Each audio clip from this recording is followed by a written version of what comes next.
Assalamualaikum warahmatullahi wabarakatuh. Pripun kabare? Mugi-mugi sehat walafiat semuanya ya. Jangan lupa subscribe ya.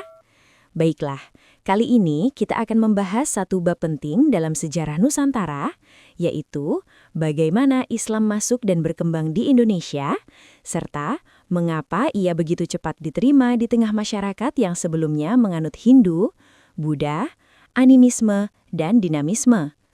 Sumber berita ini, selain dari pengalaman cerita dari orang tua, juga sudah saya cocokkan dengan referensi dari beberapa sumber.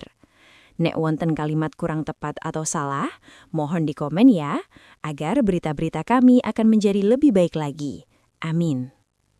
Nusantara sebelum Islam. Simpul perdagangan dunia. Sejak abad Masehi, Kepulauan Indonesia telah menjadi jalur strategis perdagangan antara Cina dan India. Letaknya di persimpangan jalur laut internasional menjadikan Nusantara magnet para pedagang dunia. Rempah-rempah, hasil bumi dan komoditas langka membuat wilayah ini ramai dikunjungi bangsa asing. Dan bersama perdagangan, ikut pula menyebar agama dan kebudayaan. Sebelum datangnya Hindu-Buddha, masyarakat Nusantara menganut animisme, kepercayaan pada roh leluhur, dan dinamisme, kepercayaan pada kekuatan goib dalam benda-benda. Sekitar abad kedua Masehi, ajaran Hindu dan Buddha dari India mulai berkembang. Muncullah kerajaan besar seperti Kerajaan Kutai, Kerajaan Tarumanegara, Kerajaan Sriwijaya, Kerajaan Majapahit. Warisan mereka masih dapat kita saksikan melalui Candi Borobudur, Candi Prambanan, sistem kerajaan, sastra klasik seperti Negara Kertagama dan Sutasoma, serta kisah adaptasi Mahabharata dan Ramayana menjadi bukti kuat pengaruh Hindu-Buddha dalam peradaban Nusantara. Kapan Islam masuk ke Indonesia? Sejarawan berbeda pendapat soal waktu dan asal kedatangan Islam. Setidaknya ada 4 teori besar. 1.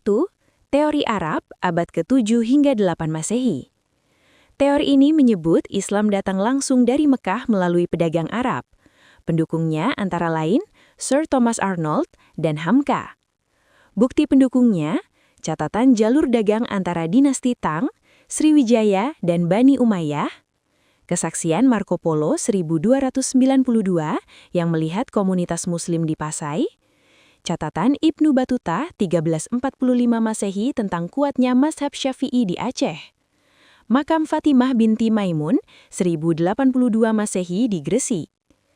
Teori ini menyatakan Islam sudah hadir sejak abad ke-7, meski baru berkembang luas pada abad ke-12 melalui para sufi.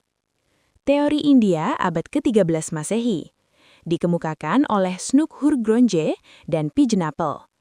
Islam disebut datang dari Gujarat dan Malabar. Dasarnya, batu nisan Sultan Malik Al-Saleh 1297 Masehi di Pasai yang mirip dengan nisan Gujarat. Kemiripan nisan Maulana Malik Ibrahim di Gresik dengan gaya India.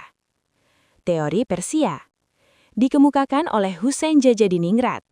Bukti yang diajukan, tradisi 10 Muharram, tabut di Sumatera Barat, kesamaan ajaran tasawuf, pengaruh istilah Persia dalam pelafalan huruf Arab. Teori Cina. Teori ini menyebut Islam masuk melalui komunitas Muslim Cina sejak era dinasti Tang. Tokoh seperti Sumanto Al-Qurtubi mengaitkannya dengan catatan kronik Cina dan peran komunitas Cina Muslim di pesisir Jawa. Bahkan Raden Fatas disebut memiliki garis keturunan Campa. Proses Islamisasi, damai dan bertahap. Terlepas dari perdebatan teori, satu hal pasti. Islam sejak abad ke-7 menyebar dengan damai, bertahap, dan adaptif. Prosesnya berlangsung melalui perdagangan, pernikahan, berdirinya kerajaan Islam, pendidikan pesantren, kesenian, tasawuf. Pendekatan sufistik yang lembut, akomodatif, dan menyatu dengan budaya setempat membuat Islam mudah diterima masyarakat. Mengapa Islam cepat diterima? Beberapa faktor kunci. Tidak mengenal sistem kasta, pendekatan damai dan adaptif, fleksibel terhadap budaya lokal, dakwah melalui keteladanan bukan paksaan. Berbeda dengan sistem sosial Hindu yang mengenal kasta, Islam menawarkan kesetaraan, Semua manusia sama di hadapan Tuhan. Kesimpulan, Islam tidak datang dengan pedang, melainkan melalui perdagangan, pernikahan, pendidikan, seni, tasawuf, dan politik yang bertahap. Dari pesisir Sumatera hingga Maluku, proses Islamisasi berlangsung damai, berlapis, dan kontekstual.